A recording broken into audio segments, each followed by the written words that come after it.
Hello friends, मैं दीपक साहू। स्वागत है आपका हमारे YouTube channel CGPSC handwritten notes में। आज हम भारतीय अर्थव्यवस्था शुरू कर रहे हैं। अगर आप हमारे चैनल में नए हैं तो चैनल को सब्सक्राइब कर लीजिए ताकि 9 बजे आने वाले जीके, 12 बजे आने वाले छत्तीसगढ़ विशेष और 3 बजे आने वाले जीएस का नोटिफिकेशन मिलता रहे। आज का वीडियो इकोनॉमिक्स में बार बार आने वाले शब्दों के ऊपर बनाया गया है। वीडियो को पूरा देखिए ताकि इकोनॉमिक्स को समझने में आसानी हो। तो शुरू करते हैं आज का वीडियो। देखते हैं अर्थव्यवस्था का सामान्य परिचय के बारे में। तो पहले देखते हैं अर्थशास्त्र क्या होता है।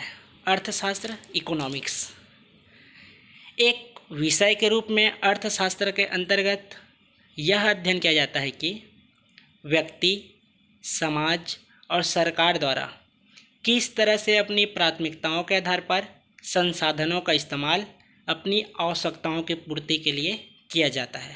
ये क्या है? अर्थशास्त्र। अब देखते हैं अर्थव्यवस्था अर्थात इकोनॉमी के बारे में। इकोनॉमी किसी क्षेत्र विशेष की समस्त आर्थिक क्रियाओं को प्रदर्शित करती है। क्या? तो इकोनॉमी। अब इसे एक परिभाषा के रूप में लिखना चाहें तो अर्थव्यवस्था किसी क्षेत्र विशेष के अनुकूल अर्थशास्त्र के सिद्धांतों का व्यवहारिक उपयोग ही उस क्षेत्र की अर्थव्यवस्था कहलाता है।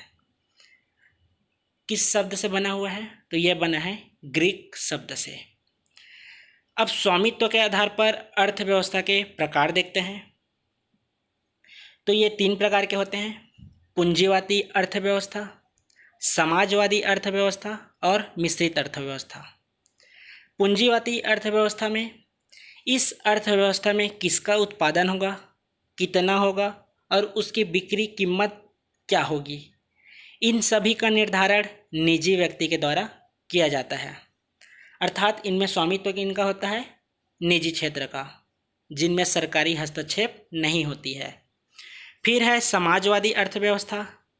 इस अर्थव्यवस्था में वस्तु का उत्पादन, आपूर्ति और कीमत का फैसला सरकार द्वारा किया जाता है। अर्थात स्वामित्व किनका होता है? सामूहिक सरकार के द्वारा। फिर है मिश्रित अर्थव्यवस्था। इस अर्थव्यवस्था में वस्तु का उत्पादन और आपूर्ति निजी क्षेत्र के द्वारा तथा कीमत का फैसला सरकार द्वारा तय की जाती है। अर्थात स्वामित्व सार्वजनिक व निजी क्षेत्र दोनों का होता है। मिश्रित अर्थव्यवस्था में भागीदारी निजी क्षेत्र का 51% और सरकार का 49% अर्थात 49% होती है। पूंजीवादी अर्थव्यवस्था स्रोत क्या है उत्पत्ति के?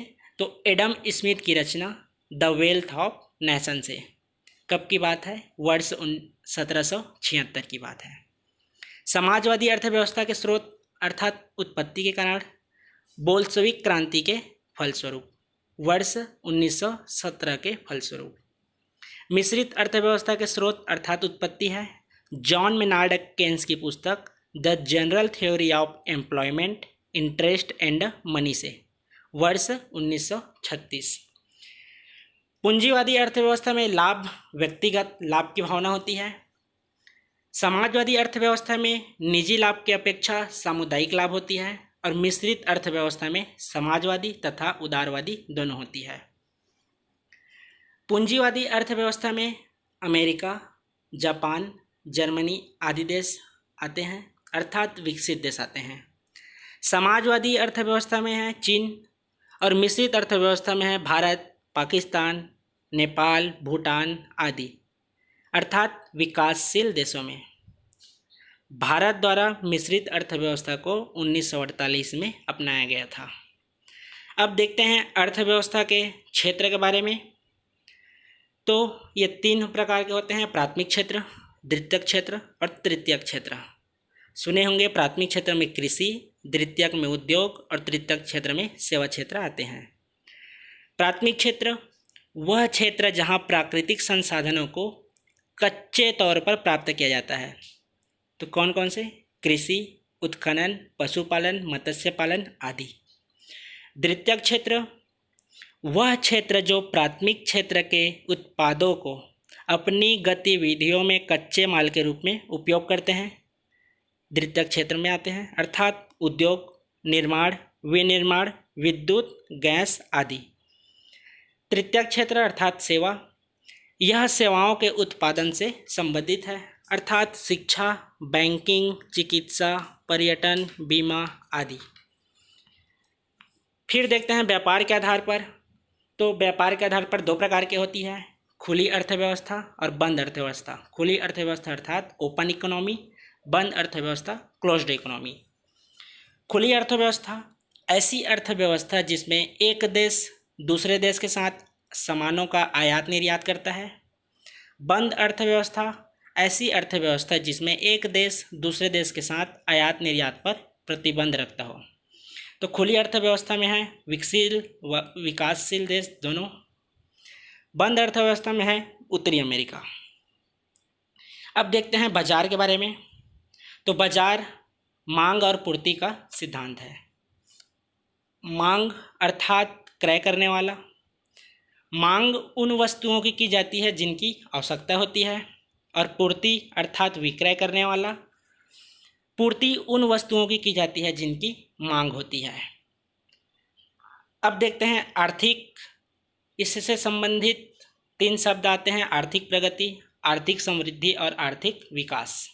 आर्थिक प्रगति मतलब इकोनॉमिक प्रोग्रेस, आर्थिक समृद्धि अर्थात इकोनॉमिक ग्रोथ, और आर्थिक विकास मतलब इकोनॉमिक डेवलपमेंट। देखते हैं आर्थिक प्रगति क्या होती है। आर्थिक प्रगति से आशय है लंबे समय तक चलने वाले सकारात्मक बदलाव को अर्थव्यवस्था में आर्थिक प्रगति कहते हैं। आर्थिक समृद्धि क्या है? देश की वास्तविक प्रति व्यक्ति आय और राष्ट्रीय आय में समय के साथ बढ़ोतरी होती है, उसे आर्थिक समृद्धि कहते हैं। आर्थिक विकास, आर्थिक समृद्धि के साथ साथ लोगों के जीवन स्तर में जो गुणात्मक बदलाव आते हैं उसे आर्थिक विकास कहते हैं। इसमें टर्म आया है प्रति व्यक्ति आय और राष्ट्रीय आय। इसके बारे में देखते हैं। प्रति व्यक्ति आय और राष्ट्रीय आय। राष्ट्रीय आय अर्थात नेशनल इनकम, एक वर्ष की अवधि में उत्पादित अंतिम वस्तु और सेवा के शुद्ध मूल्य के योग को राष्ट्रीय आय कहते हैं।